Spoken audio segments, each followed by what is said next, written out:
na mga negosyante at meron silang vision.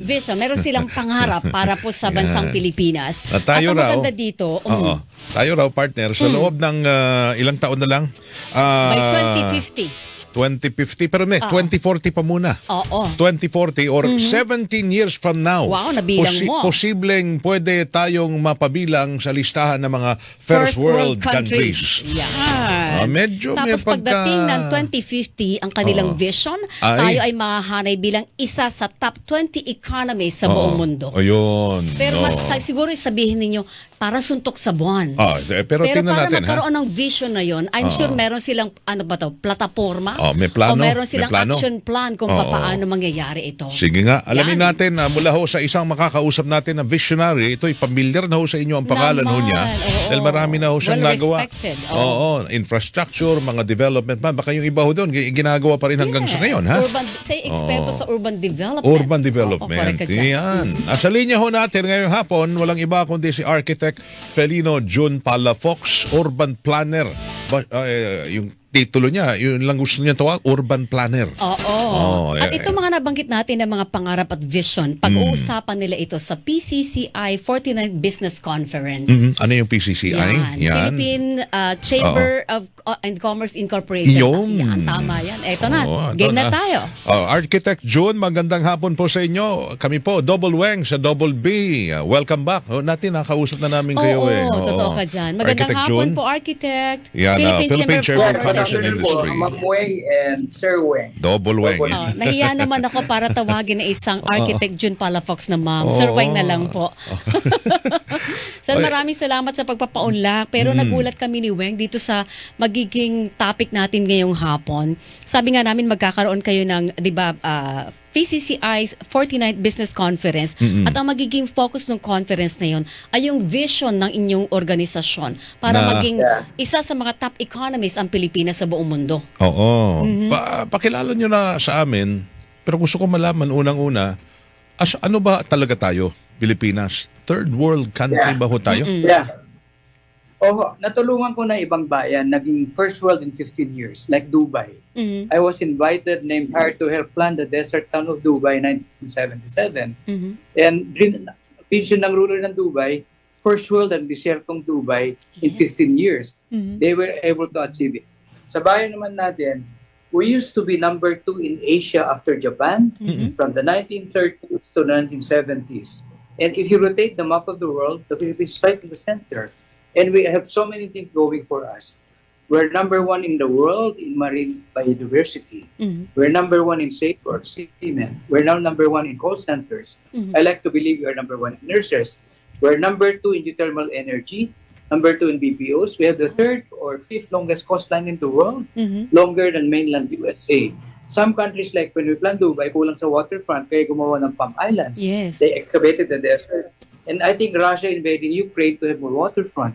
We're number 4 in the world in shipbuilding. We're number 4 in gold.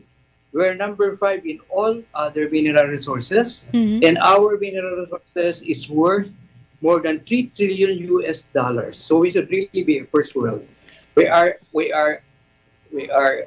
so many things in number 10. The world is aging and aged. And we are number 12, number 13 in human of Japan. We were number 1 in Asia. 1954, we were overtaken by Japan. And then the Philippines is 400 times the size of Singapore, 350 times the size of Hong Kong, 8 times Taiwan, 3 times South Korea. So we should really be in the top economy of the world.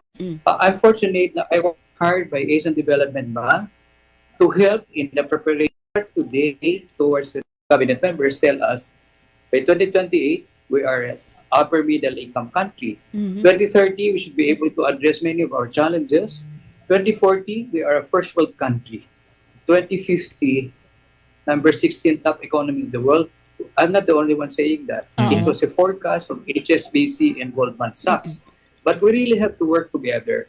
And natulungan ko na 40 countries po. Wow. Pinaka-challenging tulungan, bayan natin. Correct. So, natulungan ko na 40 countries. It's about time. I focus on help for country. Pero, salamat sa PCCI Yes, sir. At board, Architect, they ganito. approved the Vision 2050, which I proposed. Opo. Go ahead po. Yes, Architect, ganito, balikan ko lang yung mga kwento nyo. Ang naibhanay ninyo kung ano ang positibo at yaman po ng Pilipinas. Siguro ang tanong ng mga kababayan natin ay, Opo. ano ang nangyari along the way? Bakit hanggang ngayon tinuturing Opo. pa rin tayong third world? Saan tayo nagkamali at patuloy na nagkakamali? Opo. You know, in the mid-70s, dahil full scholar ako ng UP, I had to pay back my scholarship to work for Philippine government projects. Yeah. Like Metroplan Manila, Manila Bay Region, National Physical Framework Plan. They were the best plans. Doon ako nakilala ng rurals ng Dubai. I brought to Dubai lessons learned from planning Metroplan Manila and also all of that. The plans were there, unfortunately, hindi natuloy. Kasi even yung Philippine Development Plan, sinare ko sa kanila, nung kinala namin ng Dubai, the Royal Dubai would tell us, the best in the world, then how many years Dubai would surpass them? Ang development planning namin Pilipinas, puro better than last year. Kaya baby steps. So with the private sector, we can influence decision makers. And private sector, alam nyo ang built environment ng cities and countries, 80% private sector, 20% lang ang government. And government should be the enabler, not obstacle course. And government should be the exemplars, not the exempted. Konti lang kung gumawa tayo ng strength, weakness, opportunities, and threats ng bayan natin, napakarami yung opportunities and strength. Yung challenges, we can address them. I can say them now. We have about 6 challenges lang. Ano po yun? It can be addressed if we work together. Corruption and red tape. Yun. Criminality towards peace and order. Climate change, so enhancing protecting environment. Investments. Puro red tape tayo, kaya yung mga investors, pumupunta na lang sila ng Vietnam. Then infrastructure and so on. 6 lang yung challenges natin. But strength, ang dami. Ang dami. Then yung mga Middle Eastern countries, ano yung resource nila? Oil lang, isa lang. They were able to use their only one resource to become first world and address poverty. Oo. Parang it's a matter of knowing kung paano i-harness yung yaman natin. At higit sa lahat, meron tayo ng technology. Yun ang kulang tayo, architect eh. Yeah. Alam nyo, 10 million Filipinos tinutulungan ng more than 200 countries. And I was one of them. 40 countries na tulungan ko na. And sinishare ko nga, success story ng Dubai, boss ko yung mga rulers doon, visionary leadership vision, strong political will. Then good appreciation, good planning, good appreciation, good design like architecture and engineering, and excellent management. 5 lang. Kaya dapat we can influence decision makers. Nangyari sa bayan natin, lack of political will, analysis paralysis. Yung flooding nangyari sa Ondoy, may solution yan na namin 1974 pa. I was 24 years old. Hindi nagawa. Succeeding administration, Engineer? Architect? Architect, sorry. Nawala si Architect. Si Architect Palafox Jr. ating kausap. Sandali Ang ganda ng mga sinabi niya. Na-realize ko nung binanggit ni Architect, ang yaman ng Pilipinas. Talagang hindi lang natin. Kaya lang yung mga challenges. Yun ang problema, partner. Ito lang, real talk lang. Mayaman ho tayo, pero ang pinapansin ay yung mga negatibo na meron tayo dito. May mga politiko, may mga siguro administrasyon na gusto nila magpatupad ng medyo may kamay na bakal. Pero binabanata naman. Sabihin, antay-puro yung mga utos ninyo na sumunod sa ganitong banya. Okay na si Architect. Yes. Architect. Yeah, we're back. Ayun. Yeah. Okay. Siguro yung binanggit yung challenges, yun ang pinakamabigat na ma-attain ng bansang Pilipinas. It boils down sa good leadership. Yeah, leadership and good citizenship also. Good citizenship, buti. Apo. Kasi government should be the enabler, not the obstacle course. Yes. In Dubai, 55 permits in Dubai is through the internet. You can get permits, almost all permits na through the internet, except marriage license, building permit, business permit, land transaction, real estate, everything through the internet. So, you even prevent corruption, walang face-to-face. You can even alleviate traffic. You don't have to go to City Hall back and back. Walang analysis, paralysis. And nakikinig sila sa expert. Ayun, yun mga ito lang architects. Inababanggit nyo Dubai. Iba ho ang kultura nila eh. At saka doon ho mukhang mahirap magbigay ng sarili mong opinion, mahirap kumontra sa gobyerno, hindi ho ba? Dito sa atin masyado tayong open, masyadong democratic eh. So kung ano mang gagawin mong proyekto, kung meron man ng pamahalaan, may mga kukontra at kukontra along the way. Sa Dubai ho, may mga kiosks pa sila, parang ATM. You can make recommendations to the government. They have access to the rule of Dubai. Dito wala, may ang daming bureaucratic that day. Yun lang, excavation permit, building permit, occupancy permit. Ay nako. Hindi lang red tape. Totoo ka Napapaay There are other considerations na wala received. Lately lang tayo nagkaroon ng mga ease of doing business eh. Correct. Ngayon lang tayo nagkaroon ng matinong ganyan na kapag ikaw hindi ka nag-release ng requested permits in 7 days, pwede kang makasuhan, di ba? Pinabibilis. Yan ba'y makakatulong? Yan ba is a good start? Kaya nga importante yung media dito eh. Let's shame them for the media. Oo. Kung shameable pa sila. Opo. Gusto ko yan kung may nahiya pa sila. Pero sabi nyo, architect, sabi nyo... Speaker ako ngayon sa summit ng consultants dito sa Manila Hotel. Sinabi ko yan. Senior experience sa Dubai. And then, bakit naglalagay yung mga developers, contractors? Let's say nanghitap ka ng 1 billion pesos for your development. How much is the cost of money per day of the day? Hindi iniisip yan. Opo. How much? Opo. Doon ho sa Dubai, pamilyar naman ho talaga kayo ho doon. Siguro sa hustisya ba?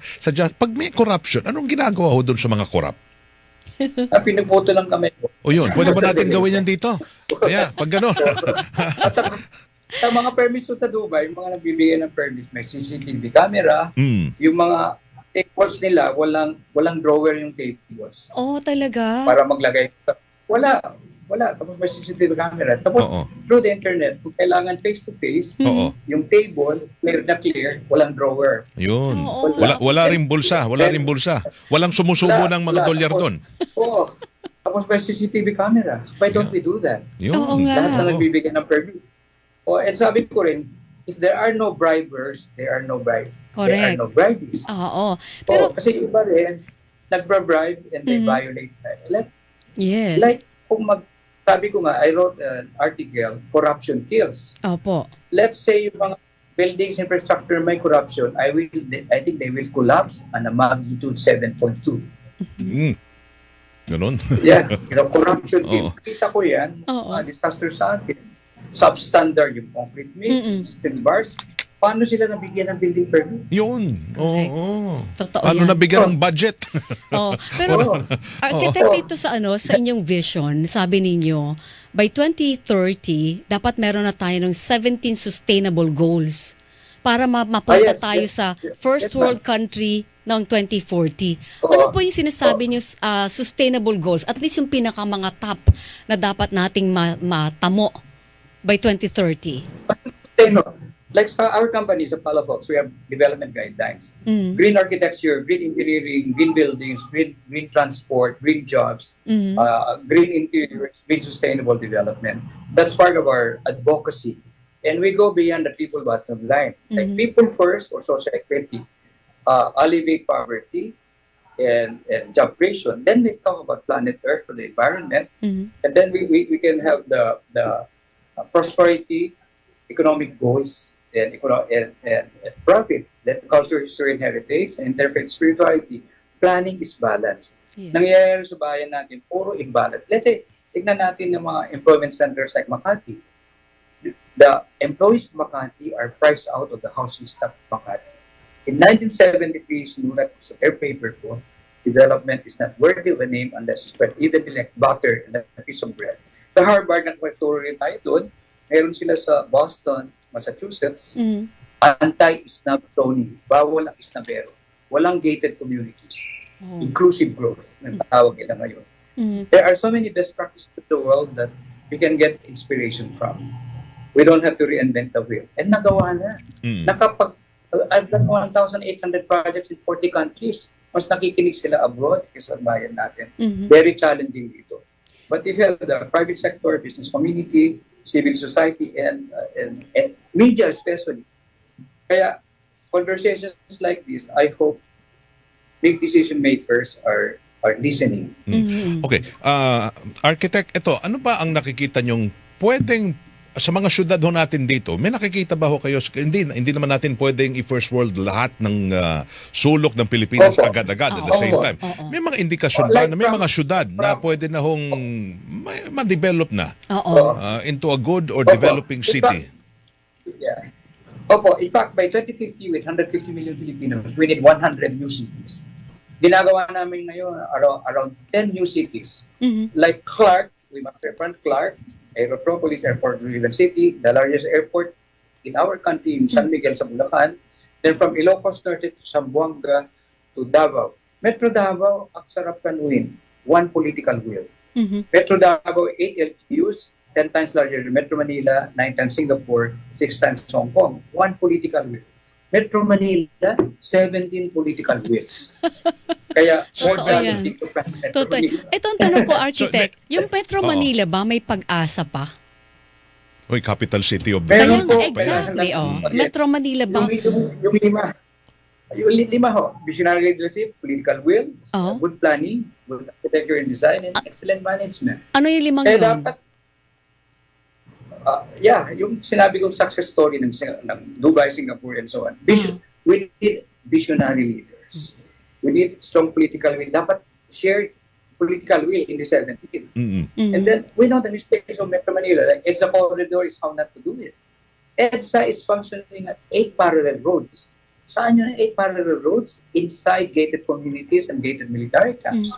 Kaya proposal ko sa EDSA was started by ADB, elevated walkways and bicycle lanes, elevated now, with vendors for 24 hours. You feel safe using the elevated walkway, elevated bicycle lanes with very well designed vendors. Ginawa rin namin sa Dubai yan with vocalators, interconnecting the metro to the tallest building in the world, the largest mall in the world. Nasunod mga plano lang sa Dubai. Yes. Pero balikan ko, Architect, yung nabanggit yung lima, yung mga syudad, sabi niyong may chance yung Clark. Ginagawa rin namin na 5-minute neighborhoods, 10-minute communities, 15-minute cities, 50 minutes walkable, bikeable, with public transit. Sa Clark, inano na namin yan. Na 5-minute neighborhood. Sa Rockwell, isa niyan, sana different income levels na lang. Opo. If you live in Rockwell, everything you need is within 5-minute walking distance, 400 meters. Okay. Yun yung sinasabi niyong 5-minute neighborhoods, 10-minute communities, 15-minute cities. Ang measurement mo, walkable, bikeable, and public transport. Yan ho ay, ano ba yan? Yung tinatawag niyong smart city? Yan na ba yun? Smart city, livable cities, walkable cities, and so on. So yan ang mga indikasyon na dapat meron ng Pilipinas, na mga syudad ng ganyan para maging first world country tayo? And another indicator ng first world country, leaders of industry and government should walk or take the public bicycle, take the public transit to work. Yun ang indicator ng first world. Prime Minister nang indicate ng Scandinavian countries, Japan, and UK. Mayor ng nakabisikleta. Mga Prime Minister ng Scandinavian countries nakabisikleta. Widodo sa Indonesia, nagbibisikleta na siya. Nako, parang Architect, sa lahat ng sinabi mo, parang yan ang hindi ko nakikita. Hindi nga eh. Yung mga government officials natin magbabike. Ang gagara ng mga sasakyan niya. BIT. Sayang naman. Kasi advocacy rin natin, those who have lessened wheels should have more in roads. Ang rin-recommend namin, private sector and all over the world, the road transport corridors, 1/3 for trees and landscaping, because it takes 10 days to recover the oxygen out of the carbon monoxide per car. Then 1/3 for people, bicycles, and pedestrian. And only 1/3 are moving traffic lanes. Baliktad dito, yung polluting vehicles, priority, hayaan mo ng pedestrian and bicycles. Correct, oo nga. Saklap.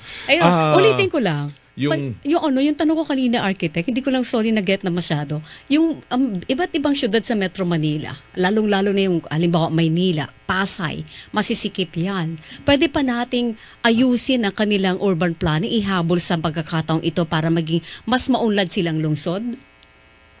Yeah, pwede po. And we have such things are urban renewal. You renew, then we go vertical na kasi ang dami nag-o-oppose. Formation, vertical cities and tall buildings. Like, we had the wrong models for our planning. Kinopya natin car-oriented Los Angeles.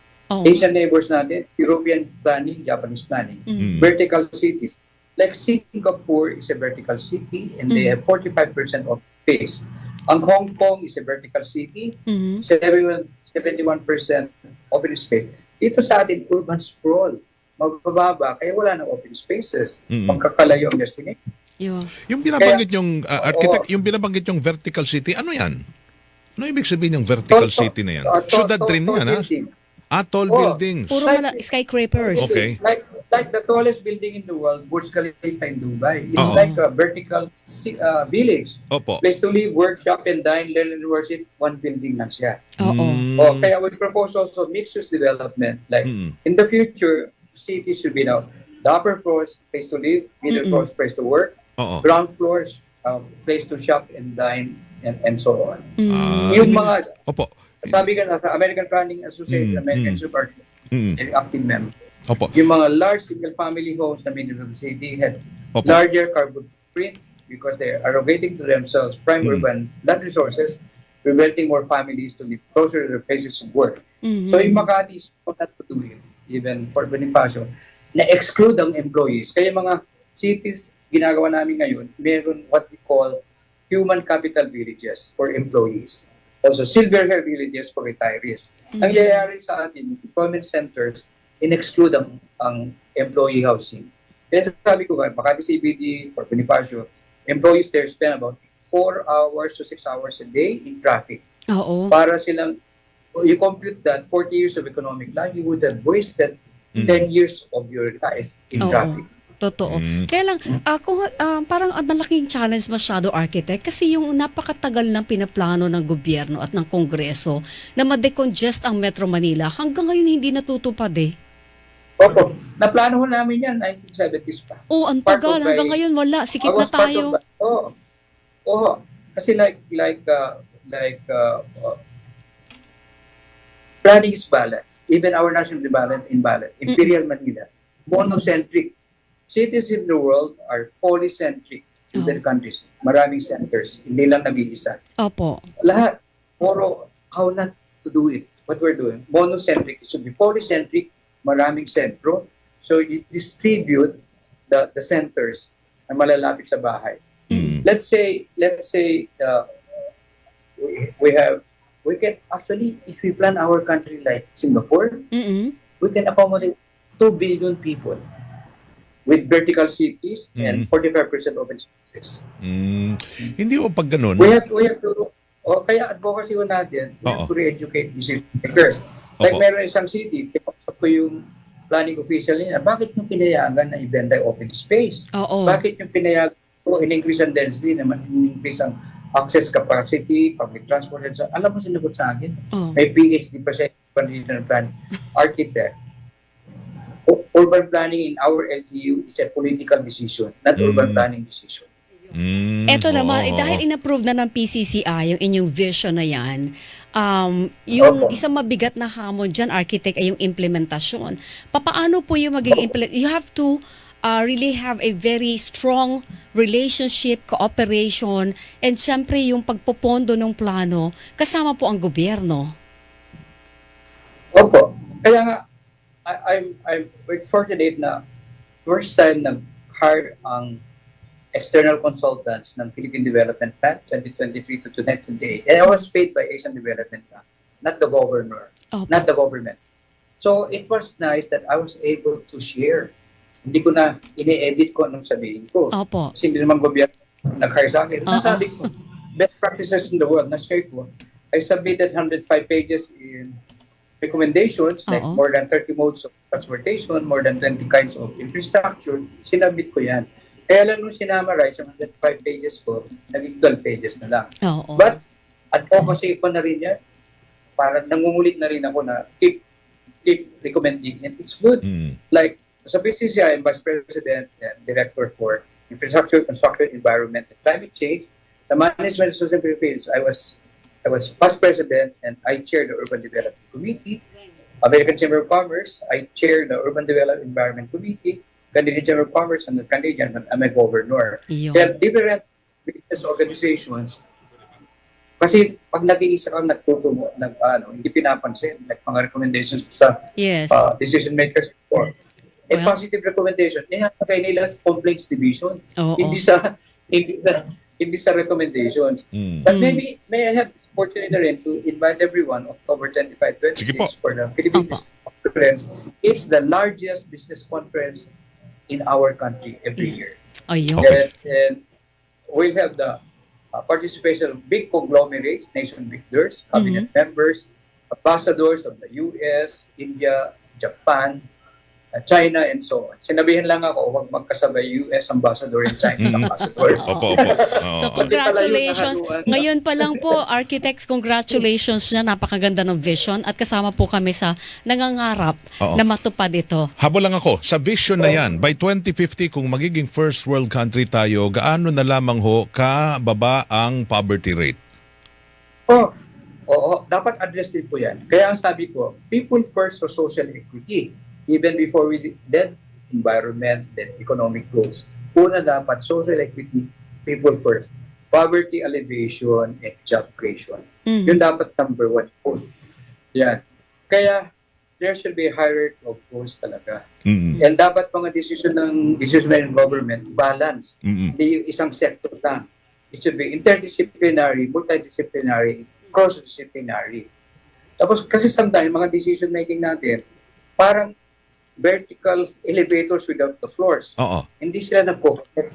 And siguro tayo na sa private sector, the media, let's interconnect our fragmented country, fragmented metropolis, fragmented decision-making.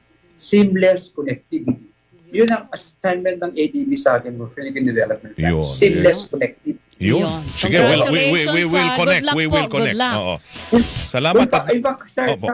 Ma'am, na-share ko yan sa New York. Interconnecting the whole Philippines and the rest of the world. The Philippines is in the middle. Because if you rotate the map of the world, we are in the center. It's no wonder for more than 300 years, we are the Asia-Pacific of Spanish Europe. 50 years the Americans, 2 years the Japanese, 2 years the British. So it's already a given.